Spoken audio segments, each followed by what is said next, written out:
What's going on, guys? It's Frito here for your Overwatch, and in today's video we've got a dev update blog from Keller talking about Lifeweaver, massive changes they're looking at. Aaron says, last director's take we talked about the state of Lifeweaver and the changes that we were making to the hero in order to strengthen him. They had a positive effect but didn't do nearly as much as we had hoped. We're going to continue that topic again this week. I'd like to look at what some of those changes accomplished, what we think he's missing, and some possible solutions we're looking at for the hero.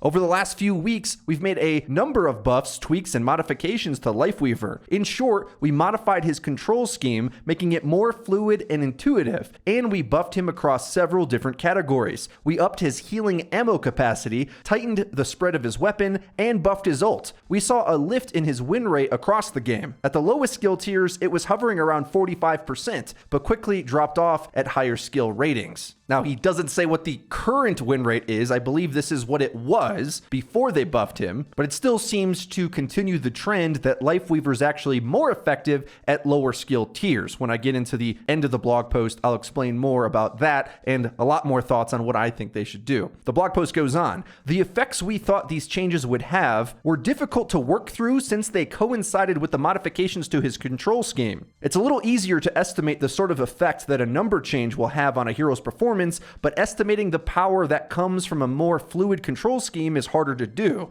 I'd say it's debatable if it's even fluid enough at the current state. We weren't sure how much it would change the hero's win rate, but we think we have a great base to build off of. Let's look at what some of those changes resulted in. We increased the ammo capacity on his healing to provide higher throughput and increased the amount of healing that his ult does. This worked. He has one of the highest healing outputs in the game, including the highest at some skill tiers. This aligns with our vision for the hero, and we're happy with where he's at. We've also tightened the spread of his weapon, but this only marginally raised his kills and eliminations. You'd have to squint to see the changes in our charts. Along with these stats, another piece of the puzzle is that Lifeweaver has one of the lowest, if not the lowest, death rate for support heroes in the game. This might seem like it runs counter to some of the commentary online that his hitbox is too big, but he is still taking a consistent amount of damage in the middle to upper range of other supports. An aspect of this that I think is between the lines of what they're explaining is that because Lifeweaver can't go to certain positions, anyone who has a basic understanding of the character just doesn't play them. So he's always defensive 100% of the time, as opposed to other characters like Kiriko, which I want to explain at length later, with a smaller hitbox and multiple escapes, can play any position she wants constantly. And that actually changes the impact they have on the game, even if it isn't in the stat chart. Too long didn't read. What I mean is, if your character's so defensive that you can't go offensive ever anyway, yeah, you're just going to hide in the back and not die. But that doesn't mean it's a good character necessarily or providing much to the team. The blog post goes on. So we have a support hero that has one of the highest healing rates and one of the lowest death rates in the game. That should be good, right? Overwatch is more than the raw numbers that get assigned to a hero's weapon and abilities. Players need a reason to pick one hero over another. For Lifeweaver, those reasons are supposed to be his utility abilities. Life Grip and Petal Platform both can be game-changing abilities, but they're also inconsistent. When they work right, they can change the state of a fight, but many times they are waiting to be used or just not being used well, either by Lifeweaver or his team. And that's a really good point. I think this is also why they've been a bit hesitant with Lifeweaver, because a lot of his failure rate, let's say, is just due to players learning how the kit interacts. It's really complicated. Like, if there's a Petal in the back and your teammates are new to it, they might just like, hey, do I get to go up on this? Meanwhile, you were saving it for your own escape. So that's why it's actually better, Lifeweaver players, to like hide your Petal away from your team so you can use it, so they don't have to overly think about it. And you can manipulate their positioning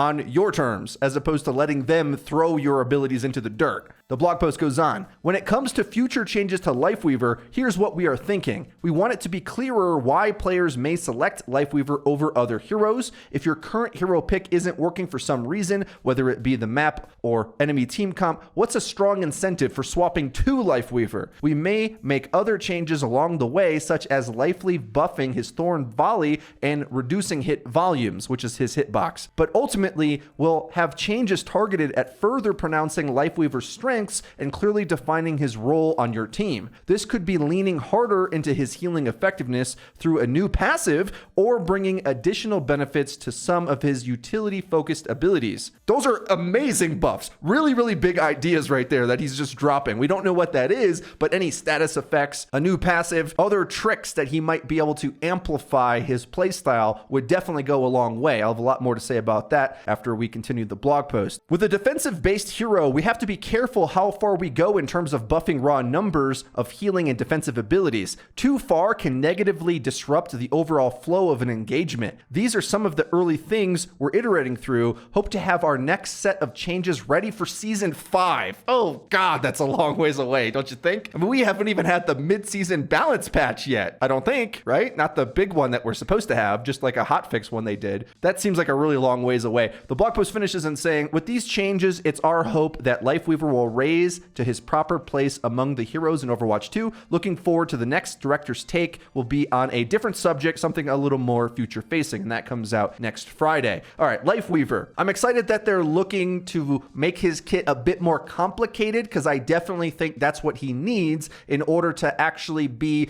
broadly useful as a character. There's also another problem that I want to introduce into this conversation, which is the Overwatch 2 matchmaker, which essentially works as you start to raise in rank. You begin to be designated as the top player of the lobby. As you continue to be higher rank than other players, the matchmaker almost intentionally weighs you down. And because of that, you have to pick characters that can make high skill ceiling plays in order to win. That's just the nature of Overwatch 2, just with the way the game functions and how the matches are made. It's a bit different if you're playing in a pre-made strategy or with a duo partner, for example, and you know the plays they're going to make and you can use a very utility-based techie hero to enable them. That's one thing. But if you're trying to do that with random teammates, it can feel like a nightmare. Now, I've gotten to Grandmaster on a couple seasons so far, both when Kiriko was a heal bot character and now again maining her in Season 4, where you have to have a much more balanced playstyle. And the thing that I have improved, I feel, quite a lot is really mastering the kunais, because the interesting thing about Kiriko at a high level of play is that she can hold her position and play any position. And Lifeweaver is dealing with a lot of really tricky changes from Overwatch 1 to 2. He would have been a much more powerful hero in Overwatch 1, where we had more tactical based maps with lots of high ground with the assault game mode. Now going into Overwatch 2, there's a very limited set of map geometry that I think heavily favors him. And with so many maps and modes in the game, they kind of get overshadowed. Like the maps that I think Lifeweaver's really good on is Hollywood, Numbani, particularly A and probably B, on defense especially, not attack so much ever to be honest, and Ilios, saving teammates from the well or getting teammates onto the lighthouse. If we had the Overwatch 1 map pool, there would be a lot more assault maps that are high ground oppressive. And if you think about it, the entire push game mode isn't that high ground oppressive, actually. It's a lot of long sight lines, flank routes, and really, although there is high ground at certain stages, you shouldn't fight there anyway. It's like the way push works is you just hide from engagements and play the favorable side of the map all the time, and you just never fight at a disadvantage. Like there's not a reason to. That's just the meta of how push has evolved, as opposed to assault, where you have to get up the high ground. Like you just will not win the game. You will not attack if you don't eventually break a positional disadvantage, as opposed to push, where it's a lot easier to avoid positional disadvantage and play ult economy rather than force your way up a hill, even though I think a lot of inexperienced players may still think you're supposed to ride the push robot all the time, and that's just not the way it ever gets played in a serious capacity. So all that combined, there's not much reason to pick Lifeweaver, because looking to a character like Kiriko, she gets up to the high ground herself all the time. She can wall climb and then teleport in or out pretty frequently, frankly. And although her kunai doesn't do a lot of damage overall, like it's difficult to rack up big damage numbers, and oftentimes even at higher tiers of play, the Lucio teammate will be doing more damage overall because he has more ammo and kind of spamming. In those short bursts, he can farm up tanks a bit easier, I would say. But the benefit of kunai is that you have the pick-off potential. It has some sort of utility to it. Whereas Lifeweaver, with a combination of his low mobility, big hitbox, defensive playstyle, his weapon is like irrelevant. It's basically always useless. It's worse than Moira's weapon, which is strange because Lifeweaver's weapon does more damage, but because she is more fluid with her mobility and has a damage combo between damage orb and very easy to land grip that has special properties properties as well, the beam goes through deflect and kinetic grasp and things like that. There's a lot of duels that she can confidently take. There is no duel that Lifeweaver is very good at taking ever. Part of that has to do with the sluggishness between swapping between healing and attack. And it feels so bad, I just don't see why it isn't as fluid as Kiriko or Moira, who just very quickly swap between the two. Not only is the attack bad, but the delay makes it even worse. In an Overwatch 2, as a support, you simply have to have an answer when the enemy tries to attack you. And Lifeweaver is modeled after a character like Mercy, who's all about survivability and mobility, and I think Lifeweaver has his options for that. But the major area that I think he is entirely lacking is something comparable to Mercy's damage boost, which is a big piece of value that changes breakpoints, makes certain duels a instant win with the game sense of knowing where to apply it. Where is Lifeweaver's offense? He has none, other than maybe getting a teammate to a vantage point. But again, with the map-based problem that I said earlier, that's just not common enough. Like, it sort of can happen. Another map I'd add to the list is like Gibraltar, but it just feels like with the map pool that we have, it's just not enough maps. And there's not enough characters that are good enough at using that. Like, if we had overpowered Cassidy, who's still a very good ranked hero, I'd say, but he starts to fall off now at higher tiers as other more divey playstyles have gotten better. And that's another reason why I think we're not going to see him in Overwatch League for a while, because characters like Sombra, who entirely shut down everything Lifeweaver does, are very good characters. Now, if we were in a more brawly-based meta where Cassidy was the best DPS, then I think Lifeweaver might go up. When you start to look at the entire roster of the game, there's so many characters that already have mobility baked in, almost like an expressed design. So the necessity to have a character that repositions you, it's just not as big of a swing. And while it will amplify characters like Reaper, Cassidy, Bastion, and potentially buff up characters as they go over aggressive, particularly tanks, there's nothing special about his kit that has a interesting interaction beyond that reposition game, which is why I'm so excited that they're talking about new passives or effects that could be attached to his abilities. Now, the one I think they could look at that I would be most excited to see, that I don't think they're going to do, but add some status effect to Thorn Volley, because Kunai from Kiriko is special because of the big chance to headshot double dink a squishy. And even just the single headshot provides something from the support position that no other character has and completely changes how you're allowed to play the game, because Kiriko can be a medium to long range character sometimes and really enable the dive characters that need to clean up eliminations after they're injured. That makes Kiriko an amazing pick with the synergies of the game. Lifeweaver doesn't really do any of that other than pull you away and save you and protect you. So what if Thorn Volley applied some sort of status effect? And I think, especially as just the nature of the weapon, it's like the little prickles that get stuck in your body. What if after he hit enough of them, it got like a maxed out amount? So a simple one is like Discord Orb applies damage amplification. What if when you hit enough Thorn Volleys, a certain status effect applied? I think players would get really annoyed if I start tossing out MOBA things like maybe it slows you down or even stuns you, or